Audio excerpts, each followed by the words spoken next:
Shalom Aleihim Haverim. Selamat datang di kanal kami. Hari ini kita akan membahas sebuah pertanyaan yang menarik dan sering menimbulkan perdebatan. Apakah Yeshua pernah makan daging babi? Dan jika tidak, mengapa begitu banyak orang Kristen di masa kini mengkonsumsi tanpa ragu? Kita akan menelusuri latar belakang historis dan teologis dari larangan makanan dalam tradisi Yahudi di dalam Torah, apa yang diajarkan Yeshua kepada para pengikutnya, serta bagaimana ajaran tersebut berevolusi hingga praktik makanan umat Kristen berubah drastis dari zaman Yeshua hingga sekarang. Mari kita kupas bersama.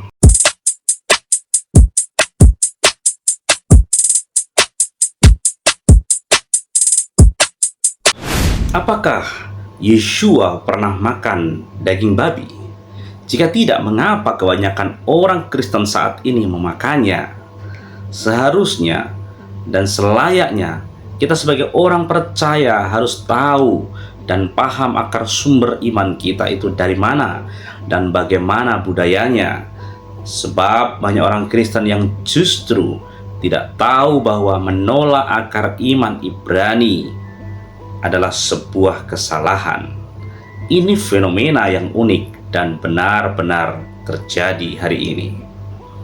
Langsung saja, kita akan bahas yang pertama, apakah Yeshua makan daging babi? Tentu jawabannya adalah tidak. Hukum dan perintah Elohim sangat jelas. Imamat 11 menjelaskan dengan jelas tentang apa yang Elohim definisikan sebagai makanan bagi orang percaya dan orang yang terikat perjanjian. Menurut kitab suci, babi dan hewan tertentu lainnya tidak didefinisikan sebagai makanan. Sekali lagi, saya tegaskan, menurut kitab suci, babi dan hewan tertentu lainnya tidak didefinisikan sebagai makanan. Hewan-hewan tersebut memiliki tujuan lain dalam rancangan Elohim, tetapi mereka tidak dirancang untuk menjadi makanan bagi manusia. Jika Yeshua makan daging babi, itu berarti Yeshua telah melanggar Imamat 11 dan Yesayahu 66. Ia akan bersalah karena melanggar perintah-perintah Elohim. Itu berarti Yeshua telah melakukan dosa terhadap Elohim. Itulah artinya dosa. Dosa berarti melanggar perintah-perintah Elohim. Jika Yeshua melanggar perintah Elohim, itu menjadikan Yeshua seorang pendosa. Jika Yeshua adalah seorang pendosa yang melanggar perintah-perintah Elohim, itu sama saja dengan mengatakan bahwa Yeshua bukanlah Mesias. Dalam hal ini, Yeshua sendirilah yang membutuhkan seorang juru selamat. Ia tidak mungkin menjadi korban penebusan dosa yang tidak berdosa, yang memang demikianlah adanya. Jadi, kitab suci dengan jelas menyatakan bahwa Yeshua tidak berbuat dosa. Ini sangat penting. Seperti ada tertulis, sebab untuk itulah kamu dipanggil, karena Hamasya pun telah menderita untuk kamu dan telah meninggalkan teladan bagimu supaya kamu mengikuti jejaknya. Ia tidak berbuat dosa dan tipu tidak ada dalam mulutnya. 1 Petrus 2 ayat 21 sampai 22. Dan juga ada lagi yang tertulis, sebab imam besar yang kita punya bukanlah imam besar yang tidak dapat turut merasakan kelemahan-kelemahan kita. Sebaliknya, sama dengan kita, ia telah dicobai, hanya tidak berbuat dosa. Ibrani 4 ayat 15.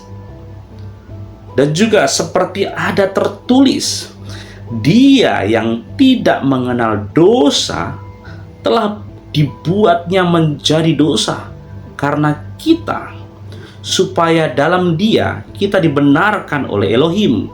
2 Korintus 5 ayat 21. Dan ada lagi, seperti yang ada tertulis, kamu tahu bahwa Ia telah menyatakan dirinya supaya Ia menghapus dosa, dan di dalam Dia tidak ada dosa. 1 Yohanes 3 ayat 5. Karena Yeshua tidak berdosa, itu berarti Yeshua tidak melanggar hukum atau perintah Elohim, dan Dia tidak melanggar atau melawan perintah Elohim. Itulah yang dimaksud dengan berdosa, yang ada di dalam Hosea 8 ayat 1, Daniel 9 ayat 11, dan Yesayahu 5 ayat 20 sampai 24. Itu berarti Yeshua dengan setia menjaga dan mematuhi imamat 11. Secara otomatis itu juga berarti Yeshua tidak makan daging babi atau hewan yang tameh lainnya, alias tidak kosher, yang menurut Elohim bukan makanan untuk kita makan. Oleh karena itu, jika Anda percaya kitab suci, itu berarti Yeshua tidak makan daging babi atau hewan haram lainnya, karena dasar iman kita dari kitab suci. Kita lanjut yang kedua, karena Yeshua tidak makan daging babi, mengapa orang Kristen melakukannya? Pertanyaan kedua ini jauh lebih sulit dijawab. Saya memperingatkan kepada Anda sebelumnya bahwa jawaban yang benar akan memancing banyak orang Kristen berkomentar.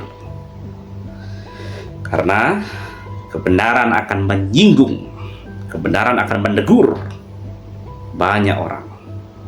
Tetapi tetaplah kebenaran itu tetap kebenaran, terlepas dari bagaimana perasaan kita tentangnya.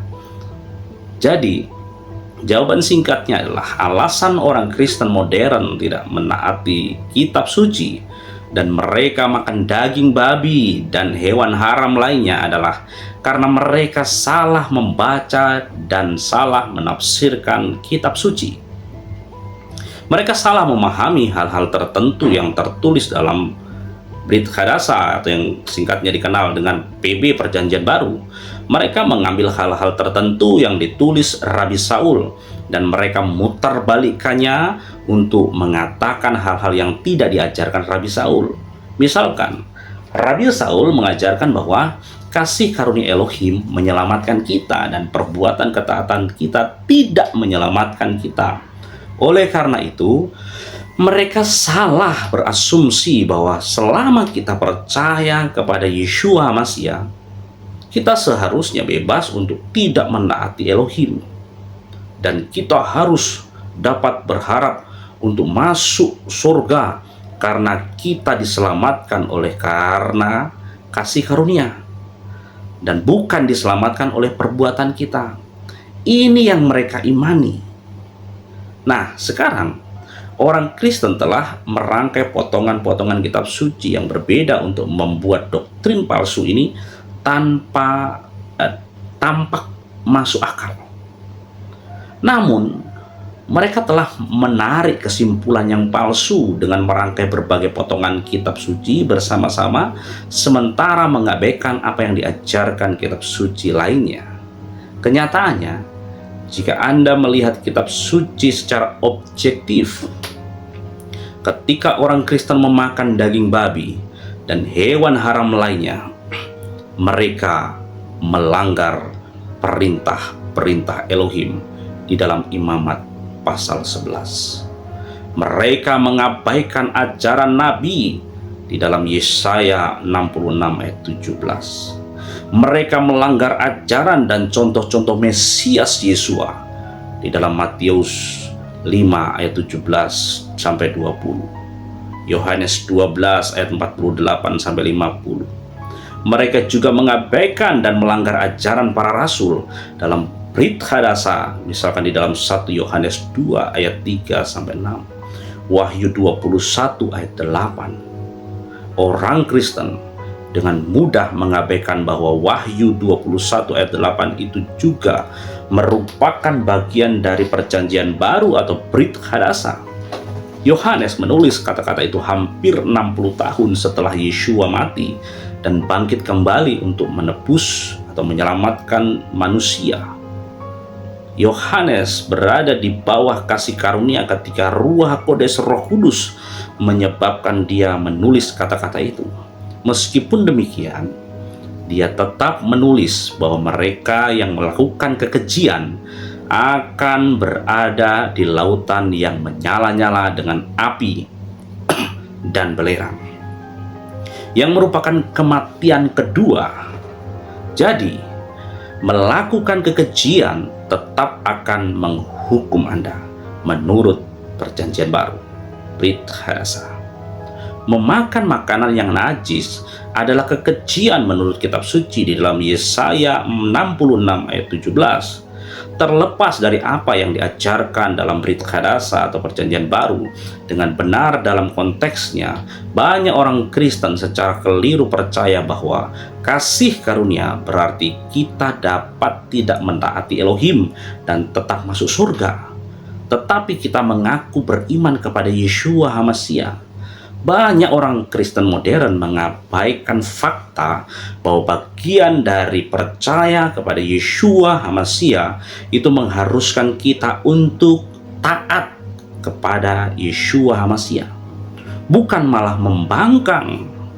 Dari sudut pandang kitab suci, jika Anda menolak untuk mentaati Yeshua HaMashiach, itu juga berarti Anda tidak benar-benar percaya kepadanya. Dari sudut pandang kitab suci, yang orang kadang biasa katakan sesuai yang alkitabiah, bukti dari apa yang benar-benar Anda percaya adalah apa yang Anda lakukan dengan hidup Anda, dan bukan apa yang Anda pikirkan dalam kepala Anda.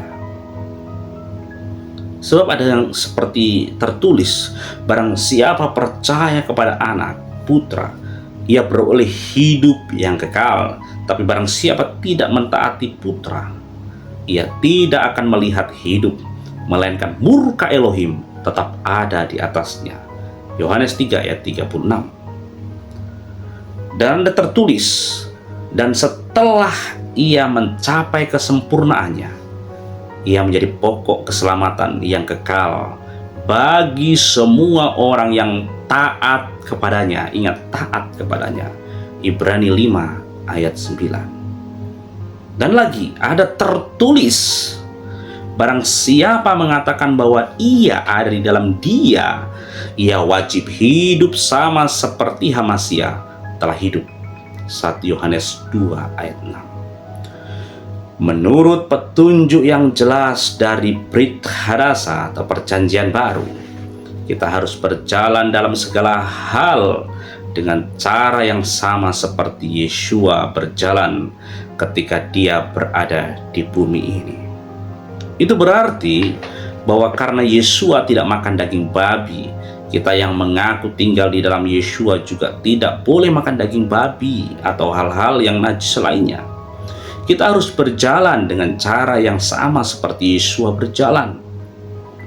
Itulah yang secara fisik dikatakan dalam perjanjian baru. Itu berarti bahwa suka atau tidak suka, orang Kristen yang menolak untuk menghormati firman atau ayat ini berarti melanggar firman. Sebagai catatan, saya sebagai pengikut Yeshua berusaha menjaga kesucian kitab suci. Saya tidak makan daging babi. Saya berusaha menjaga Torah, kesaksian Mesias, Wahyu 14 ayat 12, 1 Yohanes 2 ayat 1-6, Yohanes 12 ayat 49-50. Saya tidak berusaha mentaati Elohim untuk diselamatkan, tetapi saya berusaha mentaati perintah Elohim karena Dia, Elohim Yeshua, telah menyelamatkan saya. Di sini ada perbedaannya. Bukan melakukan perintah atau taat supaya selamat. No, bukan. Jadi jawaban yang lebih rinci adalah bahwa karena Yeshua tidak makan daging babi, mengapa umat Kristen memakan daging babi? Bagian kedua dari pertanyaan ini jauh lebih rumit yang sempat saya katakan tadi di awal, karena emosi pasti sudah sangat memuncak dalam masalah ini. Namun, pertanyaan ini adalah pertanyaan yang sulit dan adil yang layak dijawab. Mereka melanggar apa yang diajarkan oleh teks kitab suci. Mereka melanggar perjanjian lama, Torah, Imamat 11. Mereka mengabaikan dan melanggar perjanjian baru, Brit Hadasa juga. Mereka melanggar seluruh perjanjian. 1 Yohanes 2 ayat 3 sampai 6, 1 Petrus 2 ayat 21 sampai 23, dan juga Yohanes 12 ayat 49 sampai 50, Wahyu 21 ayat 7 sampai 8. Jangan lupa bahwa melanggar perintah Elohim dan berjalan di luar perintah hukum ketetapan Elohim masih merupakan definisi dari apa artinya berbuat dosa. Bahkan lebih dari 50 tahun setelah Yeshua mati dan bangkit kembali. Anda bisa lihat 1 Yohanes 3 ayat 4 di sana. Definisi kitab suci tentang dosa tidak berubah. Bahkan lebih dari 50 tahun setelah Yeshua mati dan bangkit kembali untuk menyelamatkan manusia dari dosa. Jangan lupakan itu, seperti yang dilakukan oleh banyak orang Kristen. Mereka secara salah menafsirkan kitab suci. Mereka secara keliru percaya bahwa mereka, karena kita diselamatkan oleh kasih karunia melalui iman kepada Yeshua HaMashiach, dan kita tidak diselamatkan oleh perbuatan ketaatan kita. Ini diduga berarti kita sekarang harus menyangkal Elohim dengan sengaja dan mengabaikan instruksi Elohim dan melakukan yang berlawanan dari apa yang Elohim katakan untuk dilakukan, sehingga kita dapat membuktikan bahwa kita menaruh iman kita kepada Yeshua untuk menyelamatkan kita, dan kita tidak bergantung pada perbuatan kita untuk mentaati perintah untuk menyelamatkan kita. Itu adalah ajaran yang mengganggu dan anti kitab suci, tentunya tidak sesuai.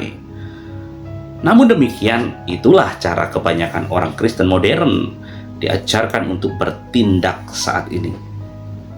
Mereka secara salah percaya bahwa Rabi Saul atau Rasul Paulus mengajarkan bahwa kita harus tidak mentaati perintah-perintah Elohim agar dapat hidup dalam kasih karunia Elohim.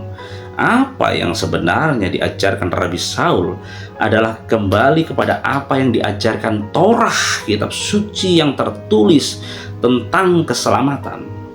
Kita tidak boleh mengikuti tradisi rabi manusia untuk mencoba mendapatkan keselamatan dengan mentaati tradisi rabi manusia dengan berbuat perbuatan. Para rabi yang menolak Yeshua secara keliru mengajarkan bahwa mentaati kitab suci bersama dengan tradisi ajaran rabi adalah apa yang menyebabkan sebuah keselamatan. Yeshua HaMashiach, Rabi Saul, dan para rasul lainnya semuanya menentang ajaran rabi palsu tentang keselamatan itu. Pertama, tradisi rabi adalah ilegal dan tidak sesuai kitab suci di dalam Ulangan 4 ayat 2 dan Ulangan 12 ayat 32. Dan yang kedua, ajaran rabi mengajarkan metode keselamatan yang berlawanan dari apa yang diajarkan kitab suci dalam keselamatan yang sesuai kitab suci. Orang selalu diselamatkan sebelum ketaatan terjadi. Ketaatan tidak menyebabkan keselamatan. Anda selalu diselamatkan oleh kasih karunia melalui iman terlebih dahulu, dan kemudian Anda belajar dan berlatih menaati apa yang Elohim ingin Anda lakukan setelah menerima keselamatan. Inilah yang diajarkan Torah, tertulis juga di dalam Yehezkiel 11 ayat 19 sampai 20 dan Yehezkiel 36 ayat 25 sampai 27. Bahkan dalam Tanakh atau Perjanjian Lama, orang Israel menerima keselamatan oleh darah anak domba terlebih dahulu. Dan kemudian 50 hari setelah menerima keselamatan, mereka diberikan perintah-perintah Elohim. Anda bisa lihat di dalam Keluaran 12 ayat 1 sampai 20 ayat 26 dan 1 Korintus pasal 10. Kita tidak mentaati Elohim untuk diselamatkan. Terlebih dahulu Elohim menyelamatkan kita dan mengubah kita, dan kemudian setelah keselamatan kita belajar dan berlatih menaati apa yang Elohim ingin kita lakukan. Bahkan Rabi Saul menyoroti poin bahwa adalah mustahil bagi orang yang belum bertobat untuk berhasil mentaati Elohim di dalam Roma 8 ayat 5 sampai 8. Pertama-tama yaitu diselamatkanlah sehingga Anda dapat hidup taat. Orang Kristen modern tidak mengikuti Yeshua HaMashiach. Ini berarti tidak mengikuti jejak-jejak berikutnya dan berjalan mengikuti jejak-jejak yang sama dengan jejak-jejak pendahulu Anda. Oleh karena itu, menurut terminologi kitab suci, mengikuti Yeshua secara autentik berarti Anda mengikuti jejak Yeshua HaMashiach, dan Anda berjalan mengikuti jejak-jejak yang sama dengan jejak-jejak yang Yeshua HaMashiach lalui di hadapan Elohim. Orang Kristen modern tidak diajarkan untuk berjalan seperti itu, bahkan untuk menghormati cara berjalan itu. Oh no, yang berarti bahwa mereka secara harfiah tidak mengikuti Yeshua HaMashiach. Mereka mengikuti sesuatu yang lain selain Yeshua HaMashiach. Bagaimana Yeshua berjalan di hadapan Yahweh yang Maha Kuasa?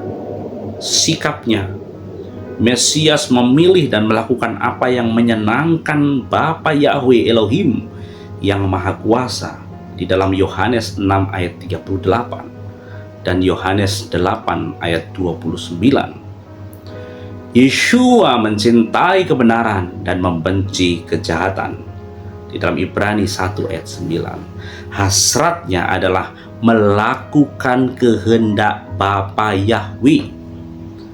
Dia menginginkan itu lebih dari makanannya atau bahkan nyawanya di dalam Yohanes 4 ayat 34, Yohanes 5 ayat 30, Matius 26 ayat 39.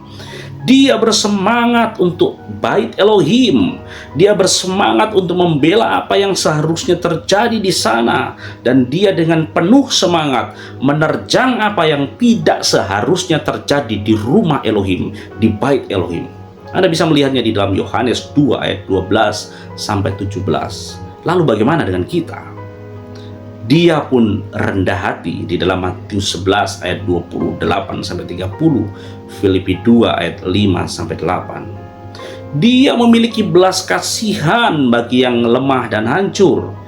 Anda bisa melihat Matius 9 ayat 46, Matius 14 ayat 14. Kita harus melakukan hal yang sama. Firman-Nya, Sang Mesias menyampaikan firman Yahweh Elohim yang Maha Kuasa, Bapanya.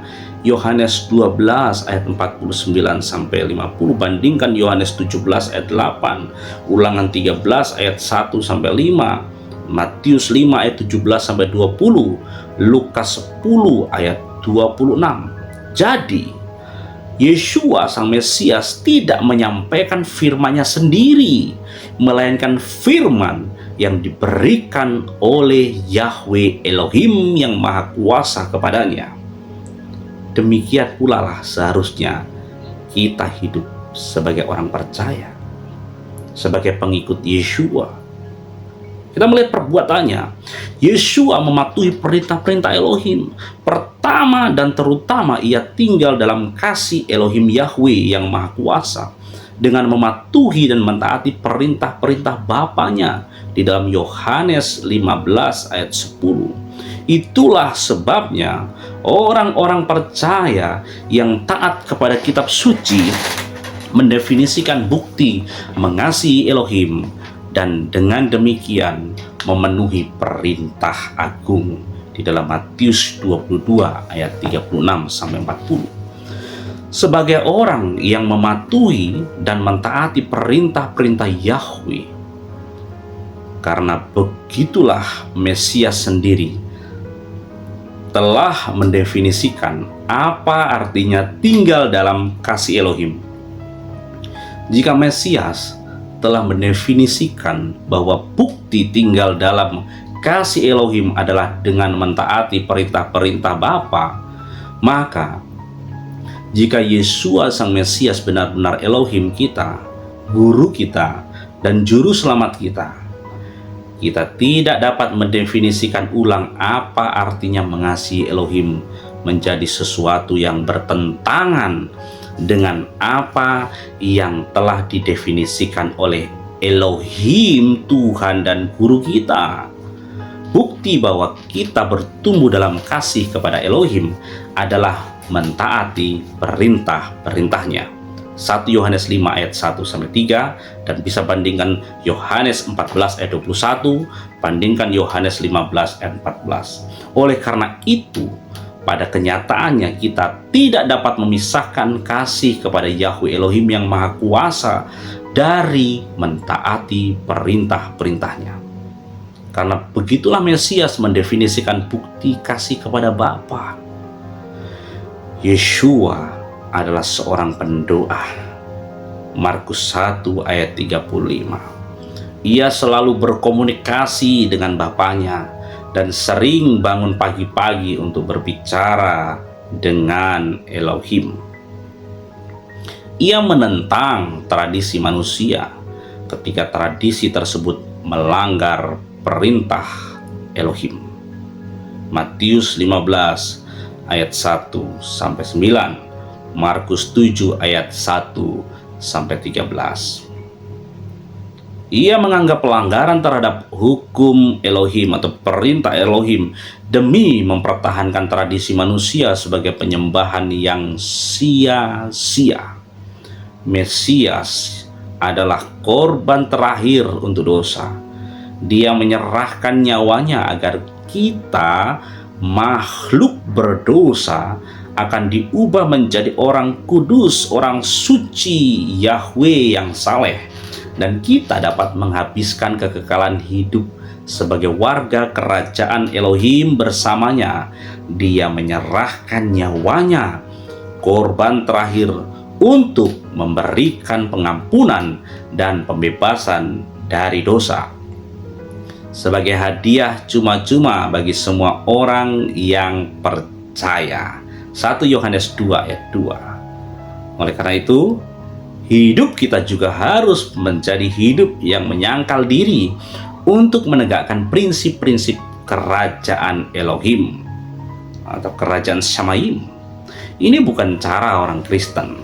Gereja dan sekolah Alkitab atau STT modern menganjurkan orang untuk hidup dewasa ini. Orang Kristen modern tidak lagi diajarkan bahwa mereka harus mentaati Elohim.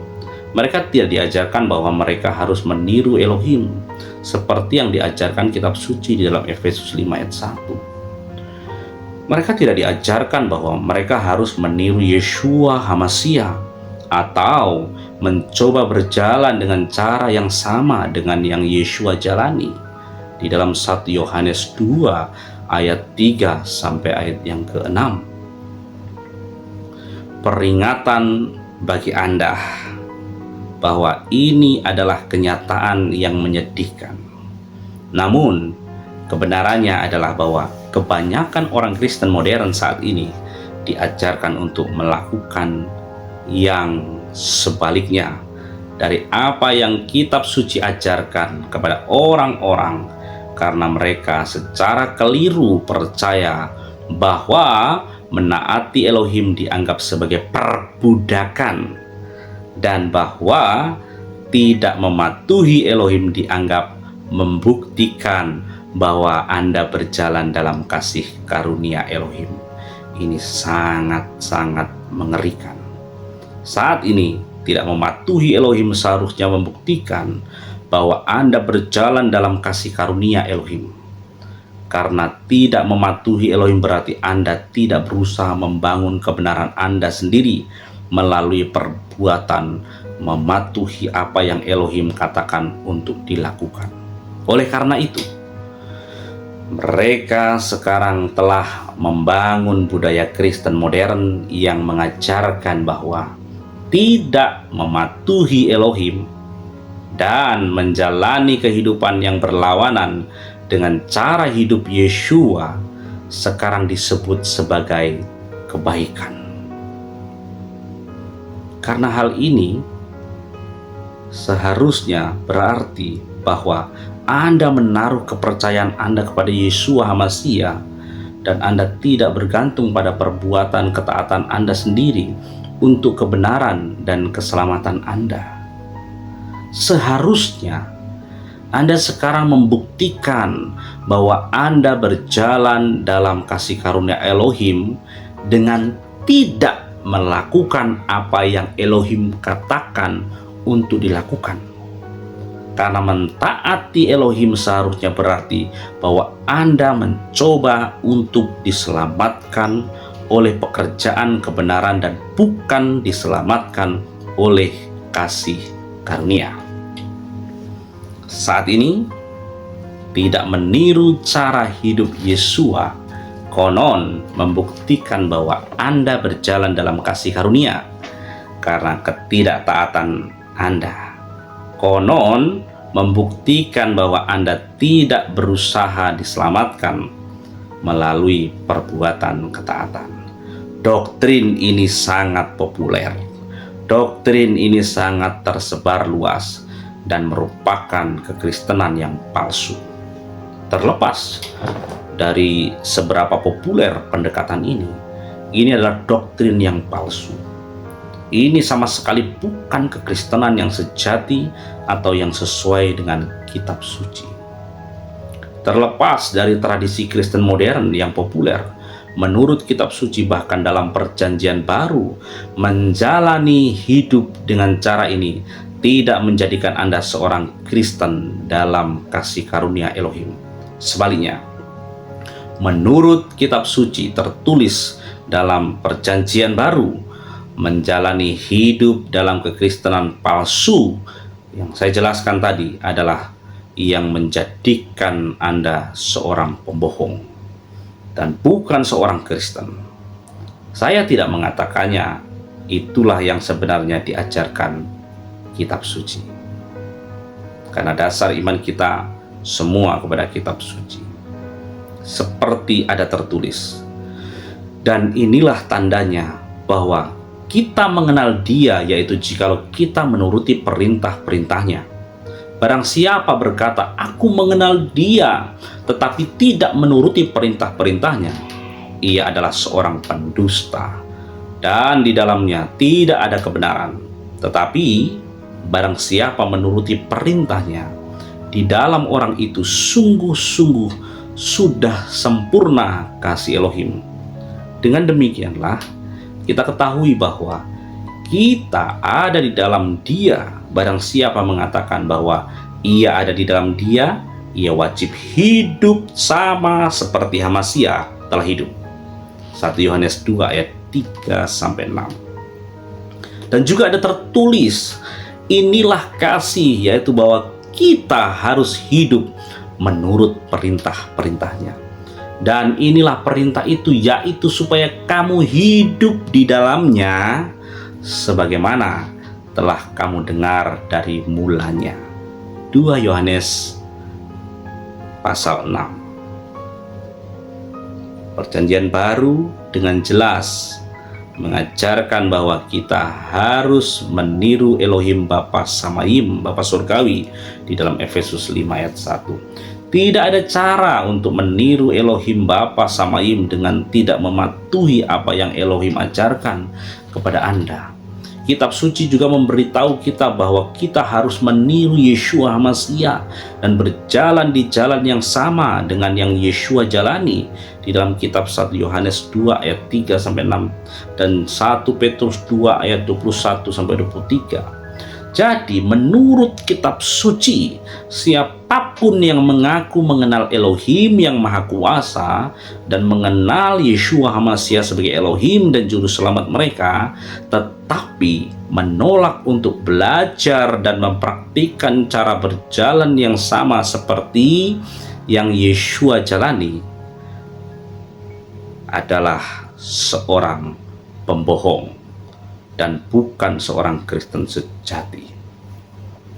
Jika seseorang memenuhi syarat sebagai pembohong, menurut definisi kitab suci, mereka tidak diselamatkan.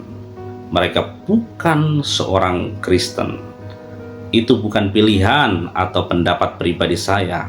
Itulah yang diajarkan kitab suci dan bahkan Brit Hadasa, Perjanjian Baru.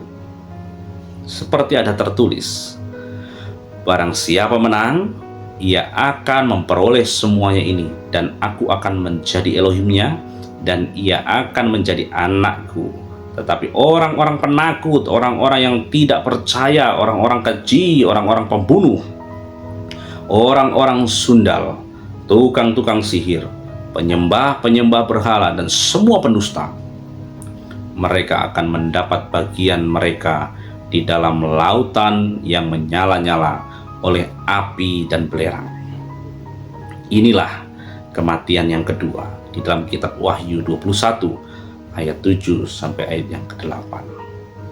Seperti juga ada tertulis, berbahagialah mereka yang melakukan perintah-perintahnya, sehingga mereka akan memperoleh hak atas pohon kehidupan dan masuk melalui pintu-pintu gerbang ke dalam kota itu.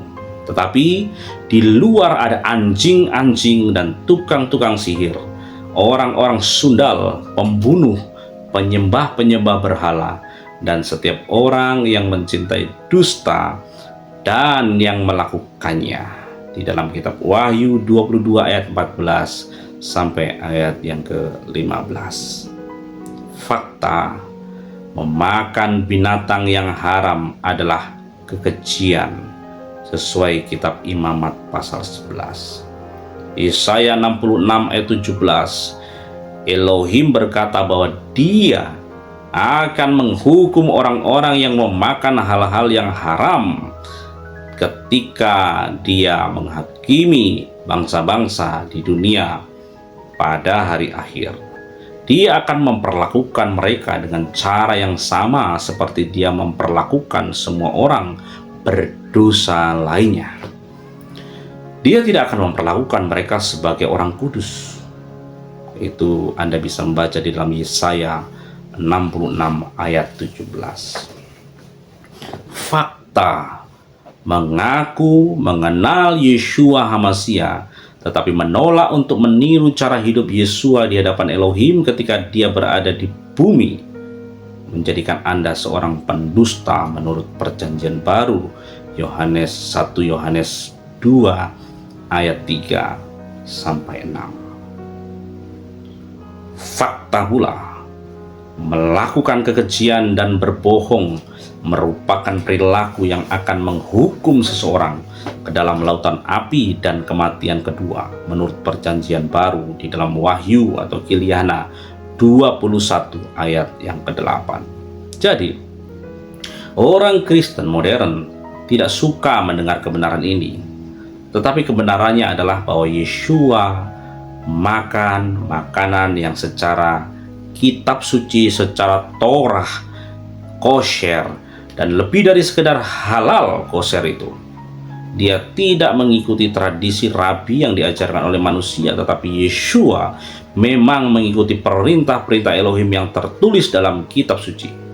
Kita harus melakukan hal yang sama seperti yang Yeshua lakukan di dalam 1 Yohanes 2 ayat 3 sampai 6 dan 1 Petrus 2 ayat 21 sampai 23, Wahyu 14 ayat 12. Ketika orang-orang yang menyebut diri mereka orang Kristen menolak untuk meniru apa yang Yeshua lakukan. Mereka tidak hanya melanggar perintah-perintah kitab suci, Torah, Imamat 11, Ulangan 18 ayat 18 sampai 19. Mereka juga melanggar ajaran-ajaran perjanjian baru atau Brit Hadasa.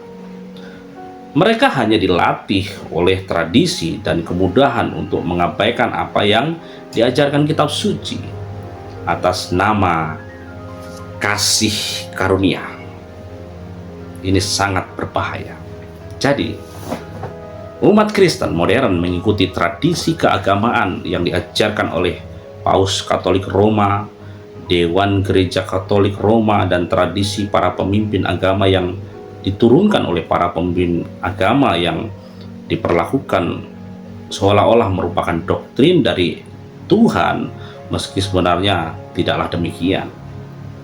Orang Kristen modern mengikuti apa yang mereka diajarkan untuk diyakini sebagai kasih karunia Elohim, meskipun definisi kasih karunia yang mereka gunakan sebenarnya melanggar apa yang diajarkan Rabi Saul tentang kasih karunia. Anda bisa membaca dalam Titus 2 ayat 11 sampai 15. Jadi, jangan kemana-mana. Pastikan Anda tetap menyimak, karena kita akan belajar pengajaran dan membahas secara mendalam bagaimana memahami tentang hal ini dan apa arti bagi kehidupan iman kita melalui video pengajaran berikut ini. Haleluya. Shalom Aleichem, Sahabat Shalom, Bapak Yahweh memberkati kita sekalian. Haleluya. Senang rasanya Bapak Ibu Saudara sekalian bisa kembali menjumpai Bapak Ibu Saudara-saudara sekalian dimanapun saudara ada, sekalipun melalui video ini. Baik saudara-saudara sekalian, malam hari ini di dalam ibadah sabat kita akan bersama-sama kembali merenungkan firman Tuhan yang akan berbicara tentang makanan kosher. Haruskah kita taat?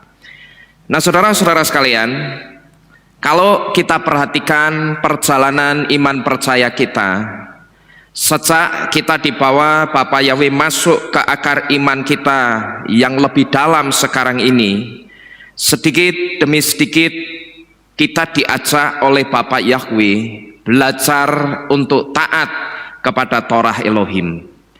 Dan satu di antara ketaatan yang sedang kita jalani sekarang adalah ketaatan soal makanan kosher, yaitu makanan yang layak untuk kita makan atau makanan yang layak untuk kita konsumsi, dan makanan yang saya katakan yang selayaknya kita makan atau kita konsumsi. Nah, tetapi seperti kita ketahui, banyak orang yang belum melakukan pola makan kosher yang sesuai dengan Torah ini.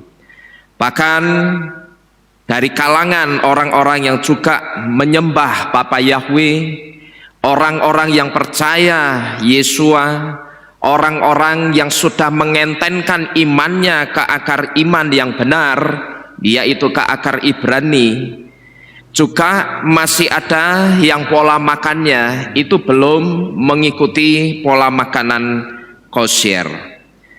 Bahkan ada juga yang dengan dalih macam-macam mereka menyampaikan argumen-argumen yang tujuannya satu diantaranya itu untuk pembenaran.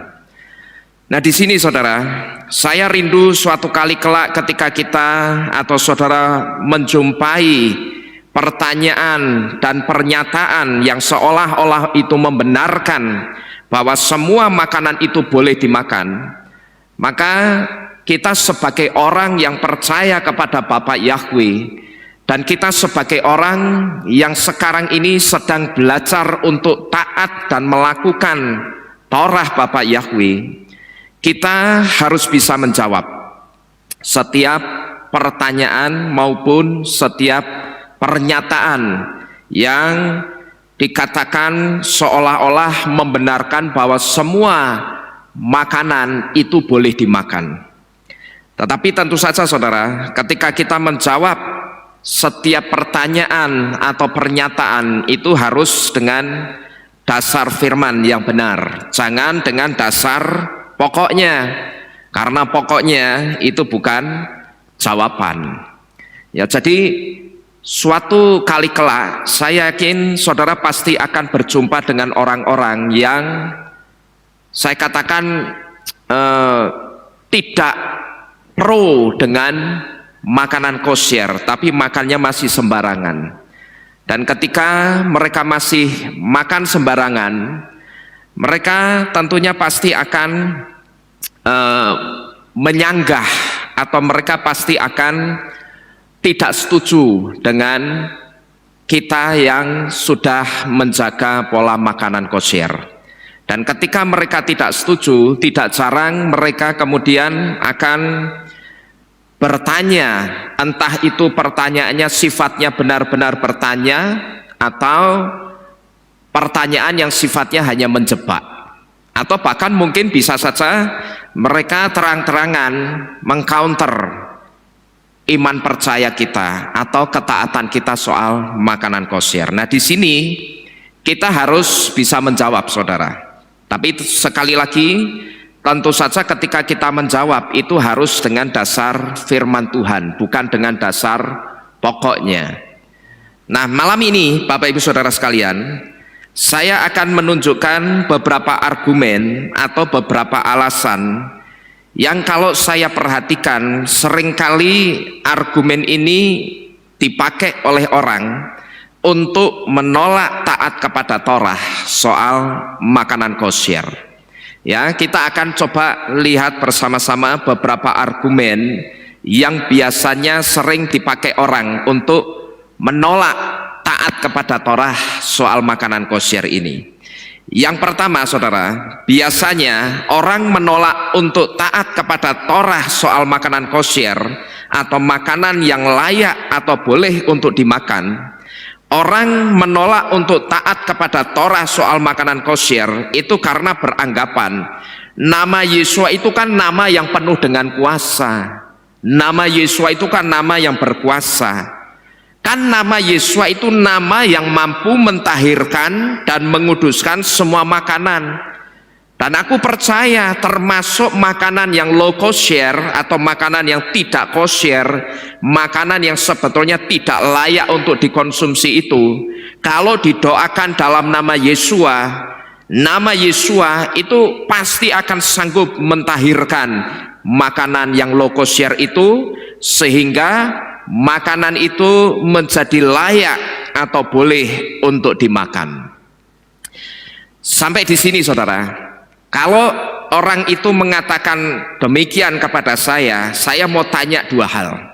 Yang pertama, pertanyaannya, memang kamu yakin Yesua mau menguduskan makanan yang tidak kosher? Ya, itu pertanyaan yang pertama. Lalu pertanyaan yang kedua, memang kamu tahu dari mana Yesua itu mau menguduskan makanan yang tidak kosher? Nah, sampai di sini mungkin orang akan menjawab begini saudara, lah itu buktinya aku makan daging korban, makan babi guling, makan babi bantal, makan babi kasur sekalipun, tak doain dalam nama Yesua terus tak makan, nyatanya tidak apa-apa. Nyatanya juga aku makan, aku tidak kejet-kejet, tidak keracunan dan tidak mati. Kalau orang ngomong seperti itu saudara, saya akan katakan begini, jangankan makan babi, ya, jangankan makan babi, jangankan makan daging korban, orang yang main debus, tahu debus saudara ya, kesenian debus itu ya, atau katakanlah orang yang main apa itu, jaran neblek, jaran kepang itu makannya apa coba? Makannya itu beling sama paku. Dan pada waktu mereka makan beling sama paku, mereka tidak pakai doa dalam nama Yesua. Tapi apa ya, mereka mati? Enggak. Ya.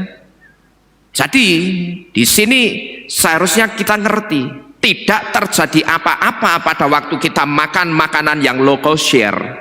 Itu bukan berarti karena Yesua mentahirkan makanan itu. Jangan saudara kira Yesua mau mentahirkan makanan tidak kosher yang saudara makan. Yesua tidak akan mau, saudara. Wong yang saudara makan itu kontradiksi dengan yang dilarang bapaknya. Pasti Yesua tidak akan mau. Jadi ada dua kemungkinan, saudara. Orang mengatakan demikian. Ya, ada dua kemungkinan. Orang itu mengatakan tidak masalah, makan apa saja. Yang penting sebelum makan kita doakan dalam nama Yesua, kita ucapkan syukur, makanan itu akan menjadi berkat. Jari sopo.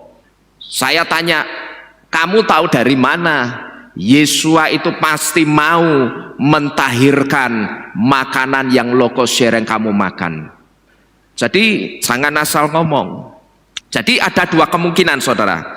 Orang mengatakan demikian. Yang pertama itu untuk pembenaran, yang kedua itu tafsir tapi salah. Kalau pembenaran sebetulnya karena orang itu masih suka makan semua makanan, tidak milih-milih, karena makanan yang dia suka itu ada dalam daftar makanan yang tidak kosher, maka alasannya seperti itu, bikin pembenaran. Kalau tafsir ya berarti dia coba nafsir firman tapi nafsirnya keliru. Sebetulnya itu tidak perlu nafsir macam-macam, cukup kita pegang kitab Wayikra atau kitab Imamat pasal ke-11 dan ayat-ayat pendukung lainnya, selesai. Karena ketika Bapak Yahweh menciptakan semua makhluk hidup, Bapak Yahweh itu tidak sekedar menciptakan, tapi Bapak Yahweh itu juga kasih fungsi untuk setiap makhluk yang dia ciptakan. Saya ambil contoh seperti saudara dan saya. Manusia seperti saudara dan saya itu diciptakan, Tuhan juga kasih fungsi. Fungsinya apa? Sebetulnya kita itu dikasih fungsi untuk kesenangannya Tuhan, gitu loh, untuk menyenangkan rohnya Bapak Yahweh. Itu fungsi kita. Nah demikian juga dengan binatang yang diciptakan oleh Bapak Yahweh. Semua binatang yang diciptakan oleh Bapak Yahweh itu juga ada fungsinya. Saya ambil contoh babi, saudara. Di China, babi itu dipakai untuk milih sampah yang bisa di recycle atau didaur ulang atau tidak. Ya, jadi di China itu ada satu peternakan babi yang kalau setiap pagi babi-babi yang ada di peternakan ini akan diangkut pakai truk, dibawa ke TPA sampah. TPA itu tempat pembuangan akhir sampah. Nah nanti orang-orang yang ada di TPA itu sudah menyediakan satu tempat yang sudah dikasih batas, saudara. Ya, sudah dikasih batas. Jadi batasnya setiap hari itu beda-beda tempatnya. Kalau hari ini di sebelah utara dibatasi kira-kira 1000 meter persegi gitu ya. Besok di sebelah selatan 1000 meter persegi juga dikotai. Nah babi yang dibawa dari peternakan tadi itu akan dilepas di area sampah yang sudah dikasih batas tadi. Nah tujuannya apa? Nanti kita akan tahu, saudara. Nah begitu babi itu dilepas, babi itu akan makan di situ, saudara. Ditunggui babi itu dari pagi sampai kira-kira siang hari sekitar jam 12, jam 1 siang. Babi itu kemudian akan diangkut lagi naik truk, dibawa ke peternakan lagi. Kemudian setelah babi itu dibawa ke peternakan, sekarang gilirannya petugas-petugas TPA itu yang akan masuk ke tempat sampah yang sudah dikasih batas tadi, gunungan sampah yang sudah dikasih batas tadi. Ngapain? Nah petugas-petugas ini nanti akan memasukkan semua sampah yang sudah ada di batas tadi, di kotaan tadi itu ke tempat recycle atau daur ulang.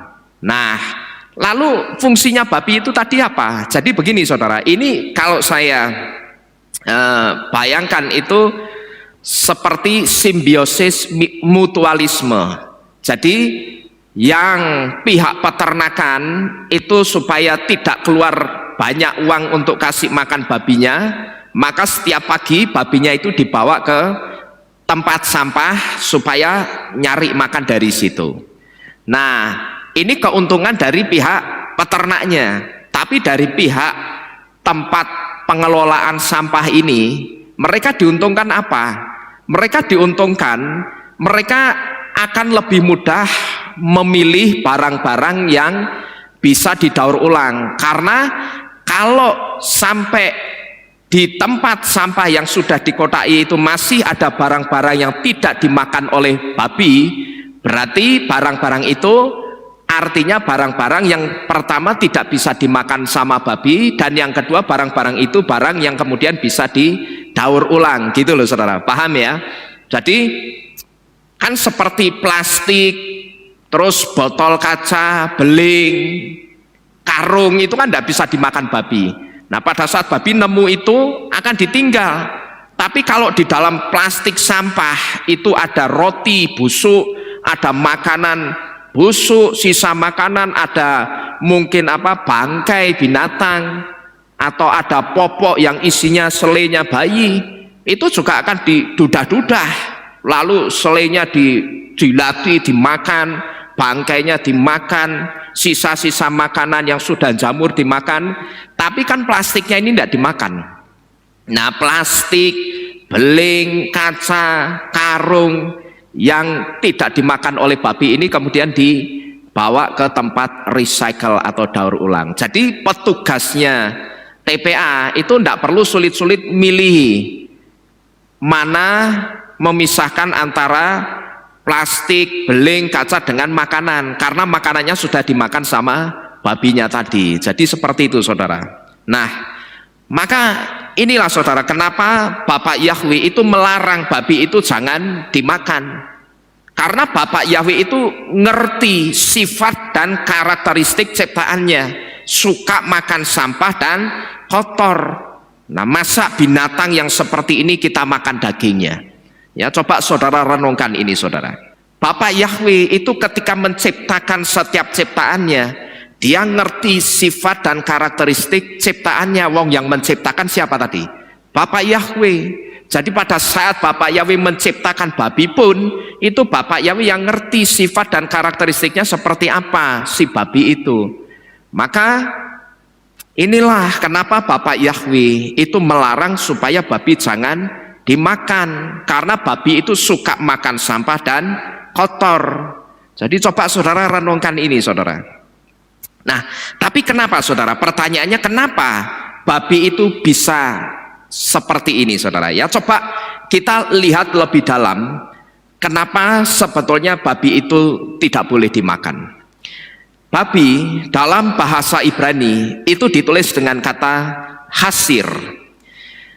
Nah kalau kita urai kata hasir dalam bahasa Ibrani ini, kita cari arti dari masing-masing huruf Ibrani yang menyusun kata hasir, kita akan ngerti kenapa Bapak Yahweh itu melarang supaya babi itu jangan dimakan. Kalau kita melihat binatang yang satu ini dari pola pandang iman kita yang lama atau dari pola pandang Yunani, saya katakan kita tidak akan ngerti saudara kenapa babi itu tidak boleh dimakan. Paling-paling kalau kita hanya melihat binatang yang satu ini atau melihat babi ini dari kacamata iman kita yang lama, paling-paling kita ngertinya babi itu tidak boleh dimakan ya karena dilarang Tuhan. Paling-paling pengertiannya hanya akan berhenti sampai di situ. Tetapi coba saudara renungkan, pernahkah kita merenung kenapa Bapak Yahweh itu sampai melarang kita makan binatang yang satu ini? Kenapa Bapak Yahweh itu sampai melarang kita makan babi? Hasir atau babi itu ditulis dengan 4 huruf Ibrani. Jadi babi itu bahasa Ibraninya hasir, dan hasir itu ditulis dengan 4 huruf Ibrani, yaitu huruf het, lalu huruf sayin, huruf yod, dan huruf res. Di mana huruf het itu memiliki arti separate, yang artinya memisahkan. Lalu huruf sayin itu memiliki arti diverse, yang artinya beragam, bermacam-macam, atau segala sesuatu. Lalu huruf yod itu memiliki arti work atau bekerja.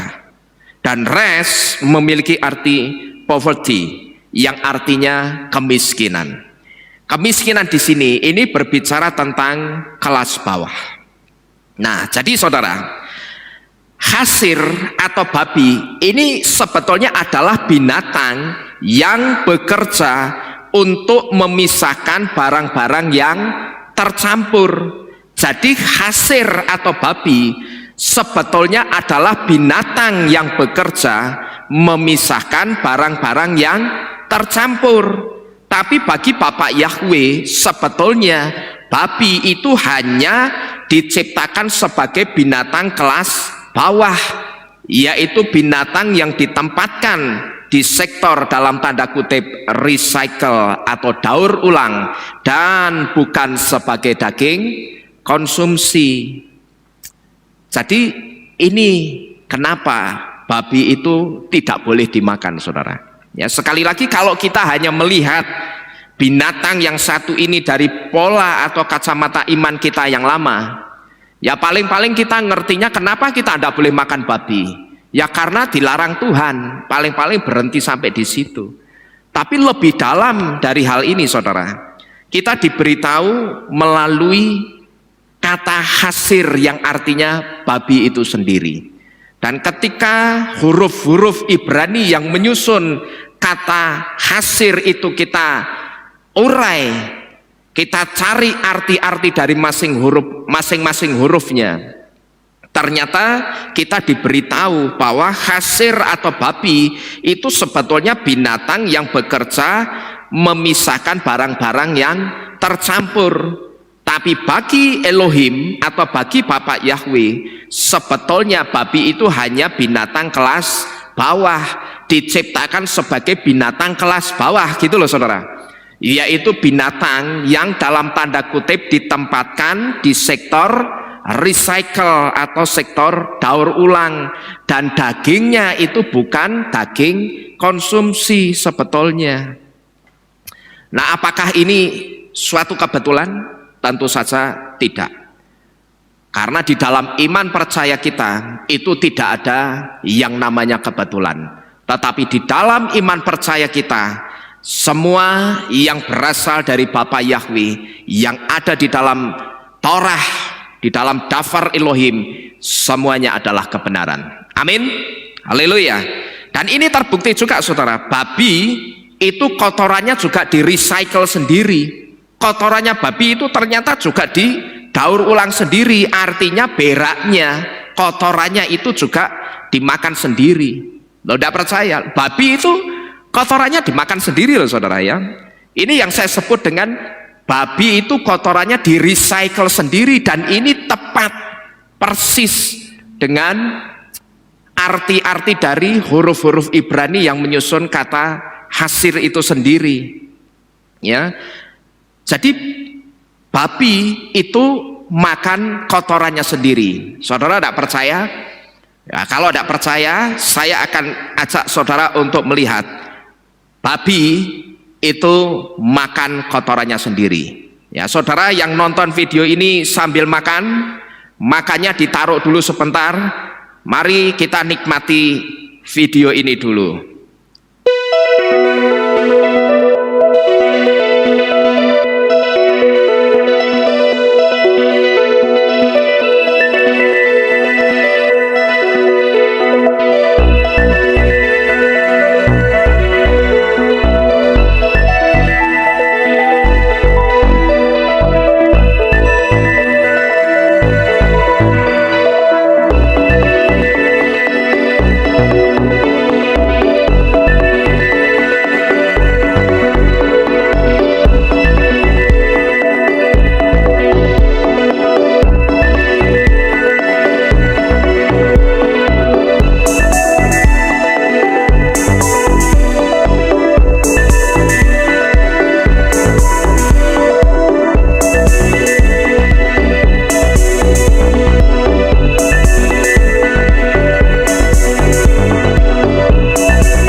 Jadi benar ya, babi itu makan kotorannya sendiri juga.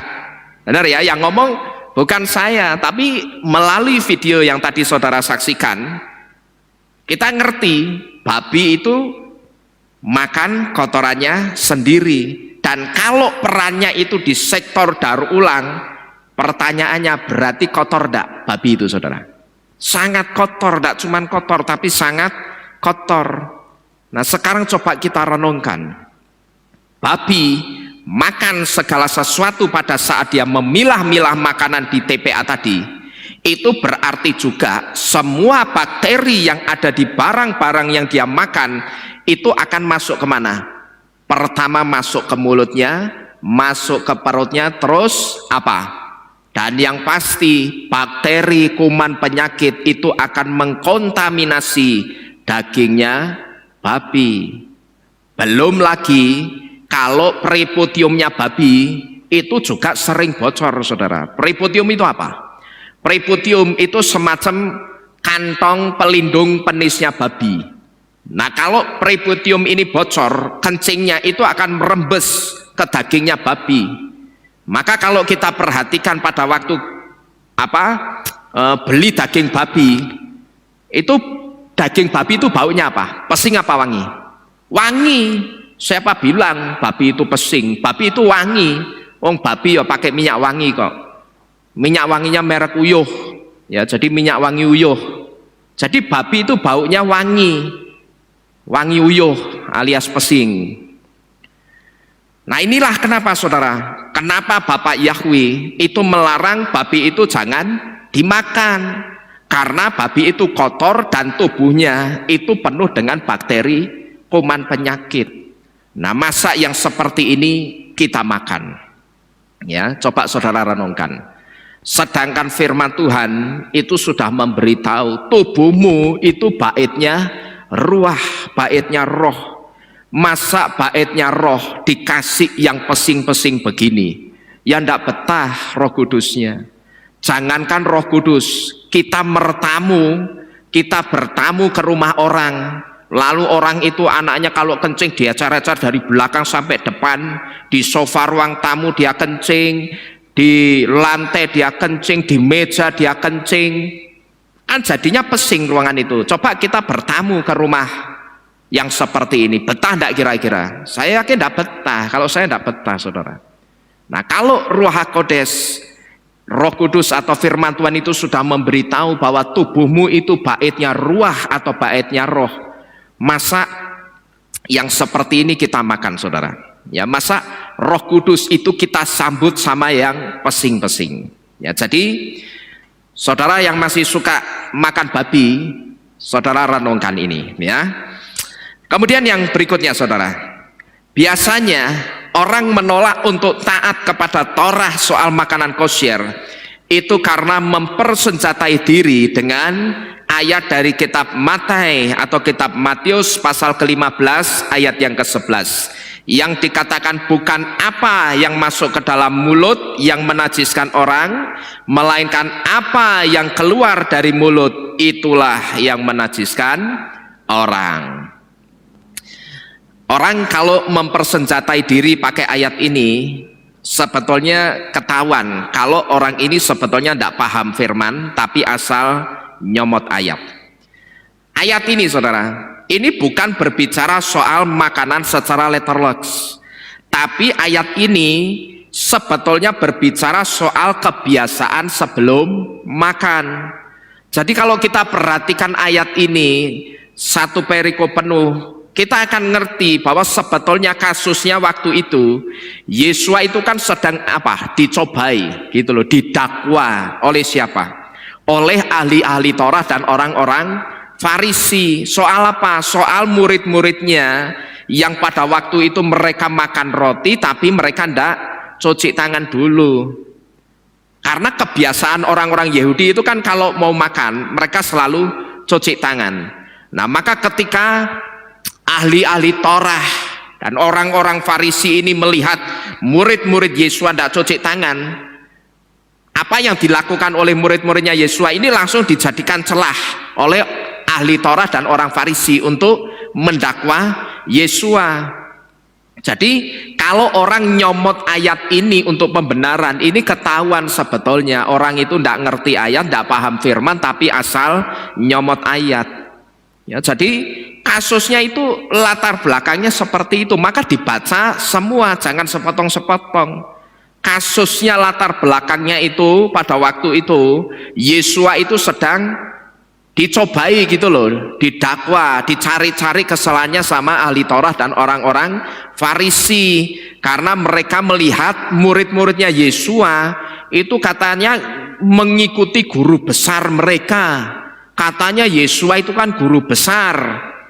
Lah kok ini guru besar itu kan ngajari Torah. Lah kok ini murid-muridnya makan tidak cuci tangan.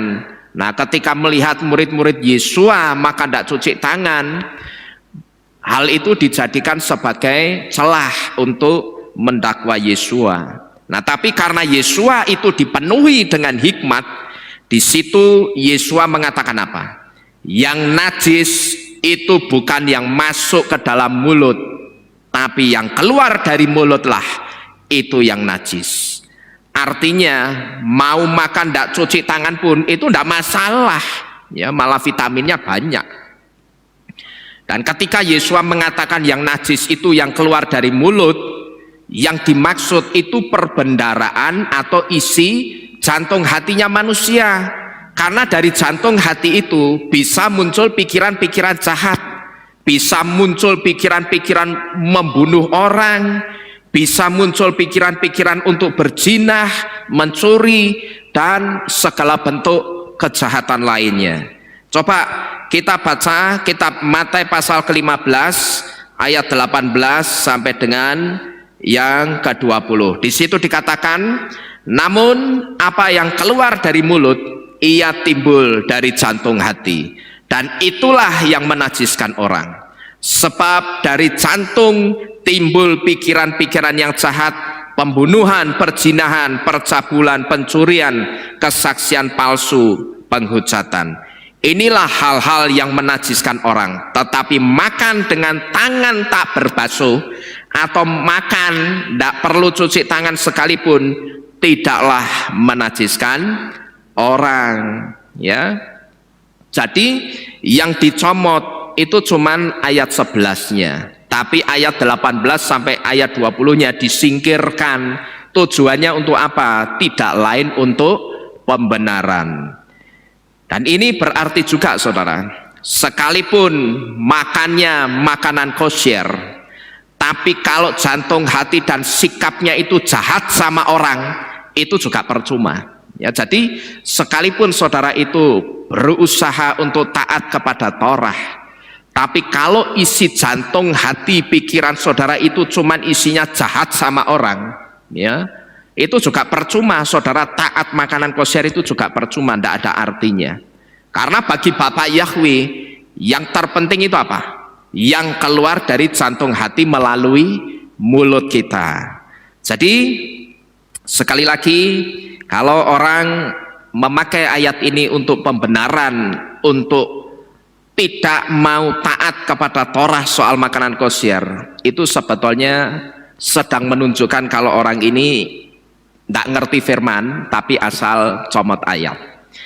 Kemudian yang ketiga, saudara, biasanya juga orang menolak untuk taat kepada Torah soal makanan kosher itu karena mempersenjatai diri dengan ayat dari kitab Ma'aseh Haslihim atau kitab Kisah Para Rasul pasal ke-11 ayat pertama sampai dengan yang ke-9, yaitu ketika Kepa atau Petrus itu dibawa dalam pemandangan alam roh.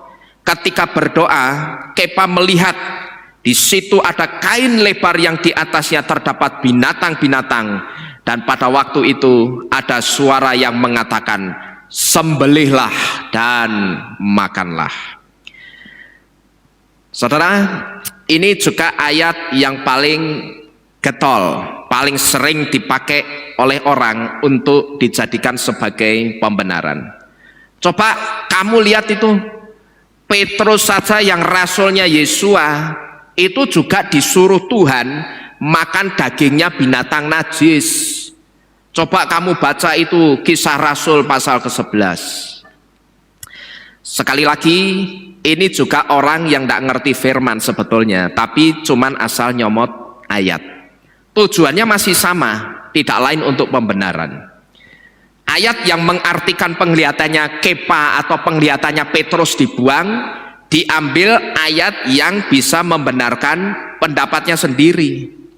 Di sini saudara, kita harus tahu bahwa penglihatan Kepa atau Petrus ini bukan berarti Kepa itu disuruh makan secara letterless daging binatang yang ada di penglihatannya, tapi binatang-binatang yang tampak turun dari langit di penglihatan Kepa itu sebetulnya simbol atau gambaran dari bangsa-bangsa atau orang-orang di luar Yahudi, atau kita menyebutnya dengan apa? Goyim, yang harus dilayani oleh Kepa atau Petrus dan tidak boleh ditolak perintah pelayanannya.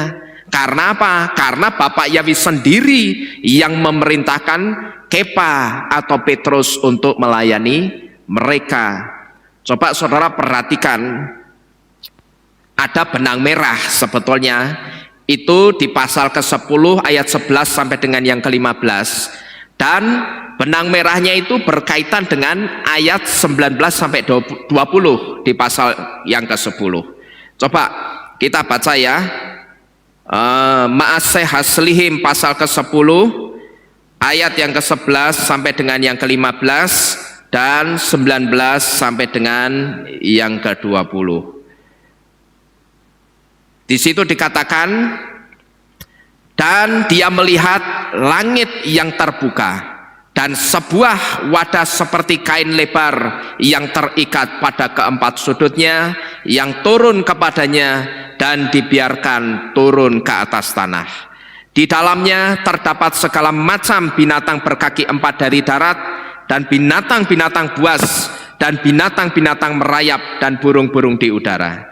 Dan datanglah suatu suara kepadanya, hai Kepa atau hai Petrus, bangun, sembelihlah dan makanlah. Namun Kepa berkata, tidak ya Elohim, tidak ya Tuhan, karena aku tidak pernah makan setiap yang cemar atau yang najis. Dan suatu suara datang lagi kepadanya untuk kedua kalinya, apa yang Elohim tahirkan, janganlah engkau mencemarkannya.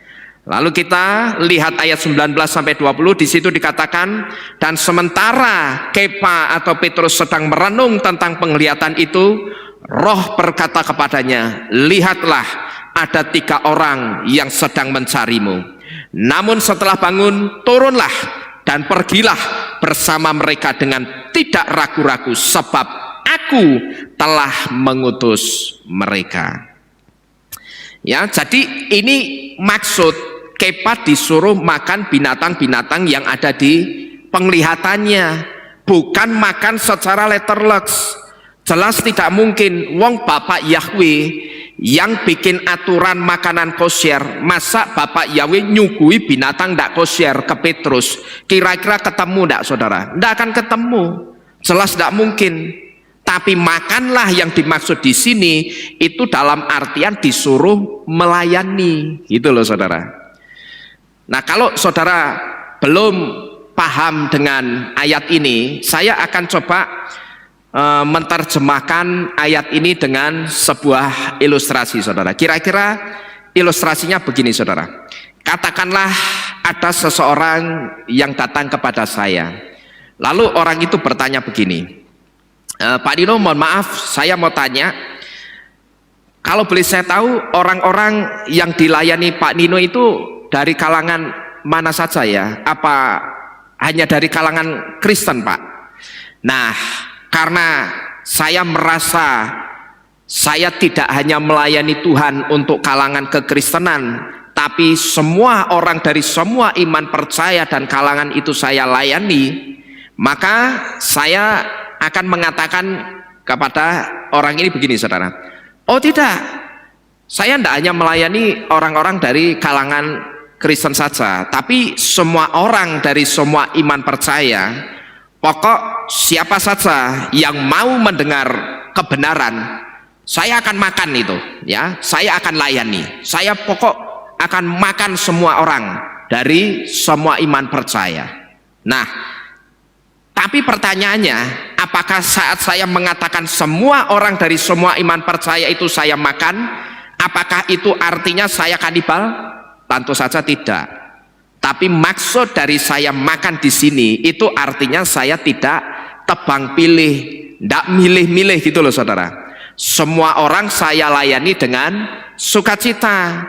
Jadi seperti itu pengertian makanlah yang diucapkan Yesua kepada Kepa atau kepada Petrus ini.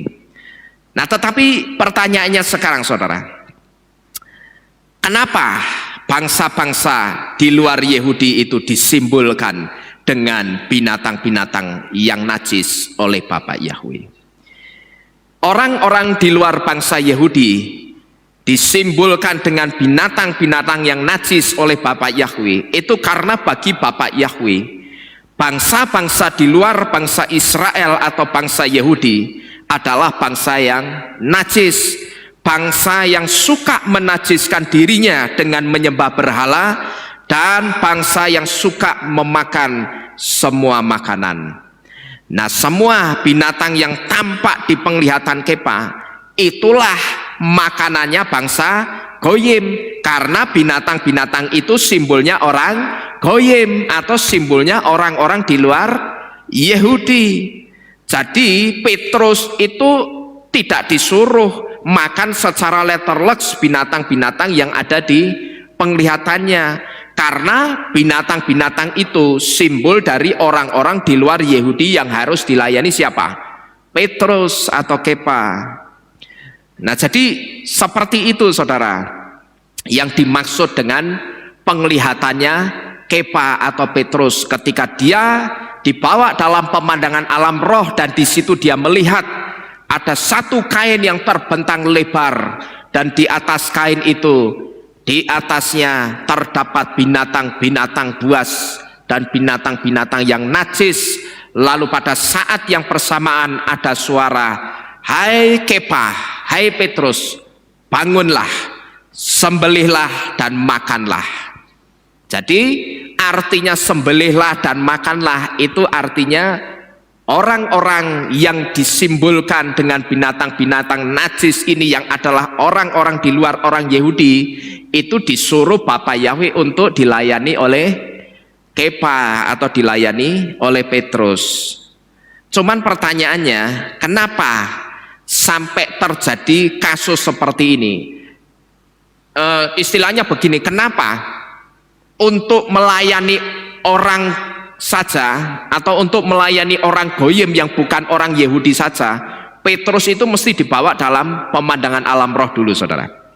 Nah, ini karena Petrus sampai dibawa dalam pemandangan alam roh sebelum dia melayani orang-orang Goyim, itu karena bagi orang-orang Yahudi itu pantang untuk dekat-dekat dengan Goyim. Maka di pasal 10 ayat 28 Petrus itu ngomong apa? Terlarang bagiku seorang Yahudi untuk dihubungi atau didatangi orang asing. Nah, kata orang asing di situ itu yang dimaksud siapa? Goyim atau orang-orang di luar Yahudi. Maka Petrus ngomongnya apa tadi? Terlarang bagiku seorang Yahudi dihubungi atau didatangi oleh orang asing. Gitu loh saudara. Ya, coba kita baca lagi ya. Apa ini jenenge? Kitab apa mau? Ya, kita coba baca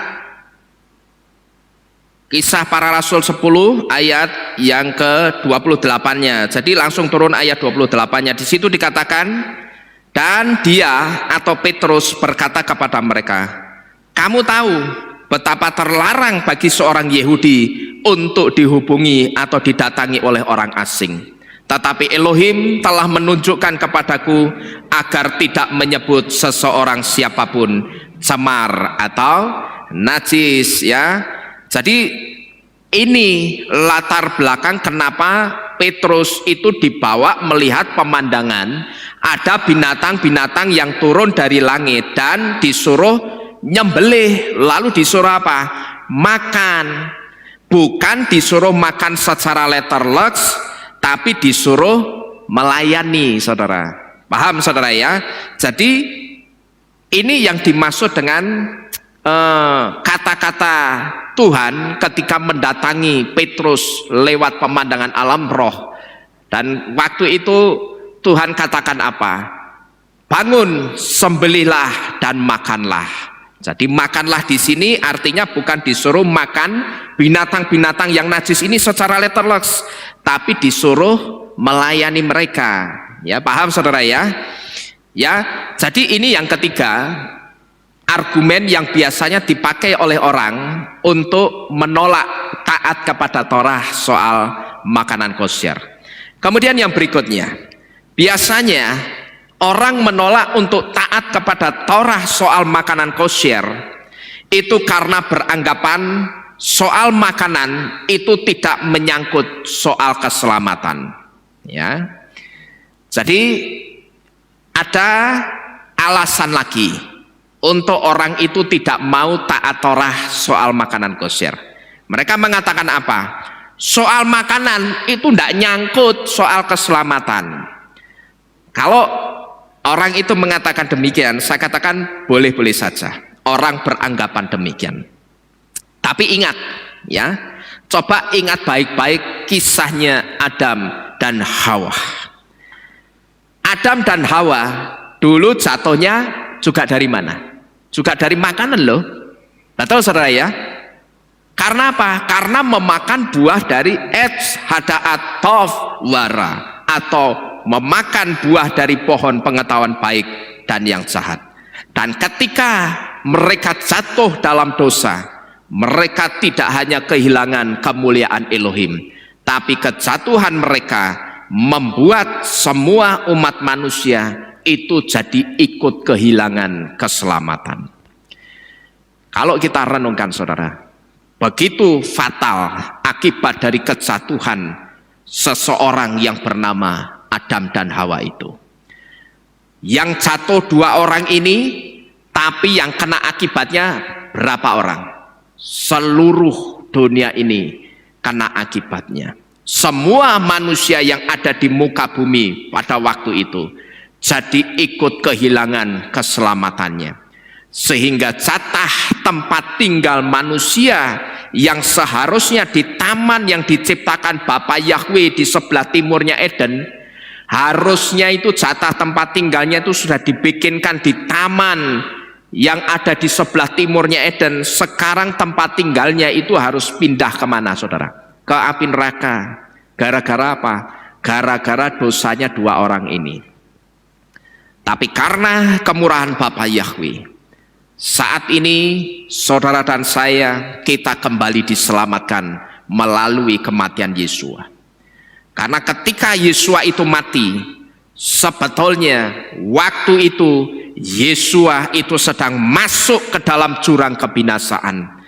Kenapa Yesua masuk dalam jurang kebinasaan? Karena Yesua itu mendapati bahwa di dalam jurang kebinasaan itu ada kehidupan di sana yang harus dia selamatkan. Dan kehidupan yang ada di jurang kebinasaan yang harus diselamatkan oleh Yesua waktu itu, kehidupan itu tidak lain adalah kehidupan saudara dan saya. Amin. Maka kita mengenal ungkapan apa? Yesua mati supaya kita hidup.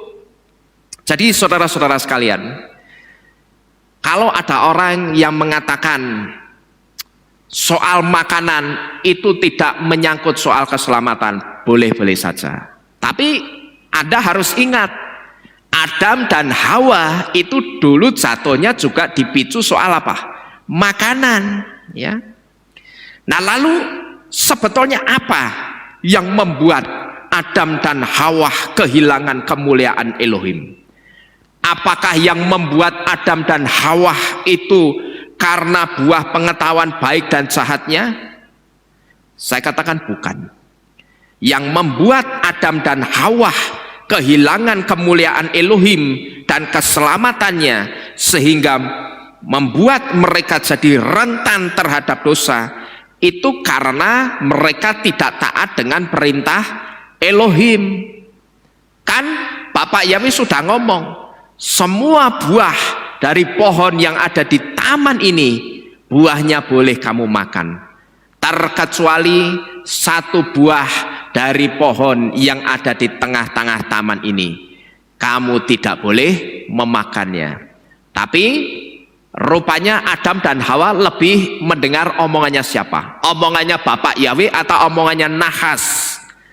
Omongannya nahas yang lebih didengar oleh Adam dan Hawa, sehingga mereka jatuh dalam dosa.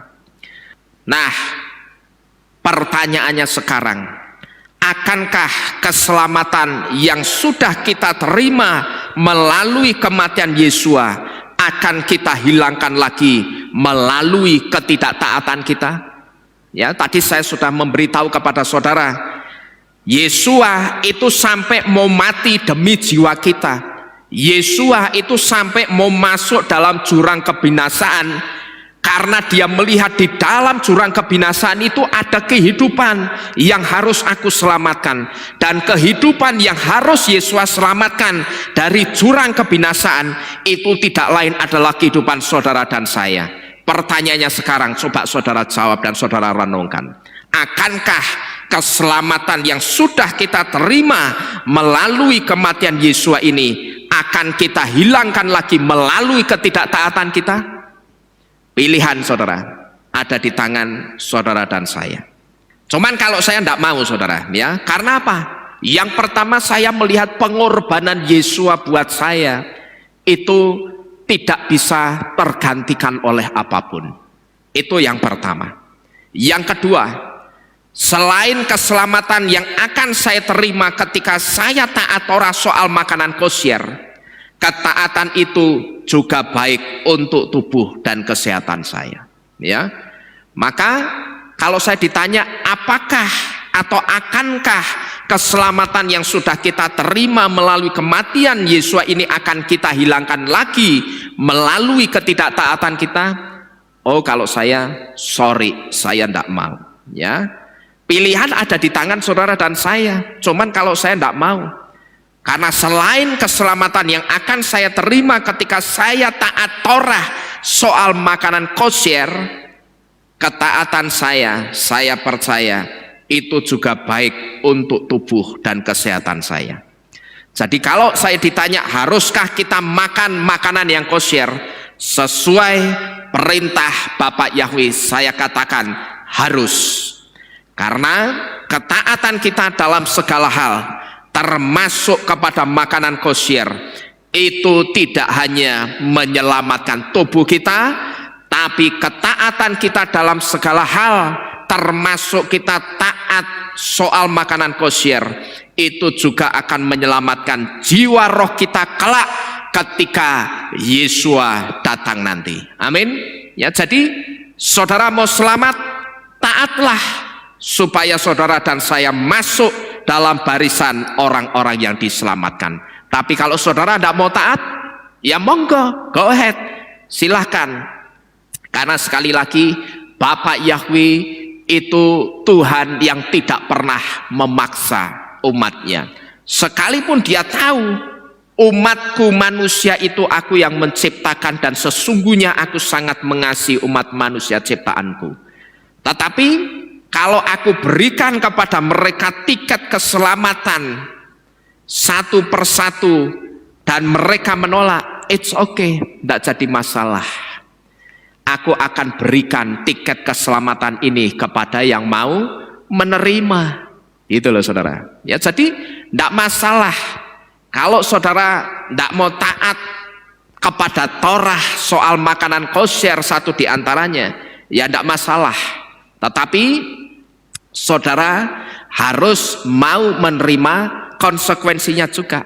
Jadi saudara mau selamat, taatlah supaya saudara dan saya masuk dan pasti masuk dalam barisan orang-orang yang akan diselamatkan Adonai Yesua kelak ketika Adonai Yesua sebentar lagi datang menjemput kita dan mengangkat kita di awan-awan kemuliaannya. Amin. Amin. Sahabat Shalom, Bapak Yahweh memberkati kita sekalian. Haleluya. Terima kasih telah menyimak pembahasan kita hari ini. Jika Anda menikmati video ini dan merasa ada yang bisa dipelajari, Jangan lupa untuk memberi like dan share kepada teman-teman Anda. Kami juga sangat ingin mendengar pendapat Anda. Jadi, tuliskan komentar Anda di bawah. Apakah Anda memiliki perspektif berbeda atau pertanyaan lain yang ingin dibahas? Kami selalu terbuka untuk diskusi lebih lanjut.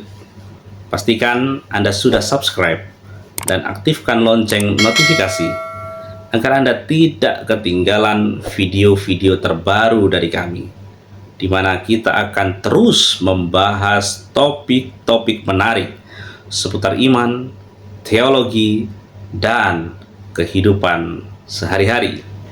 Terima kasih sekali lagi atas dukungannya. Sampai jumpa di video berikutnya, dan tetaplah diberkati. Bapa Yahweh, Besem Adonai Yeshua Mashiach Waruach Kodes, memberkati. Shalom.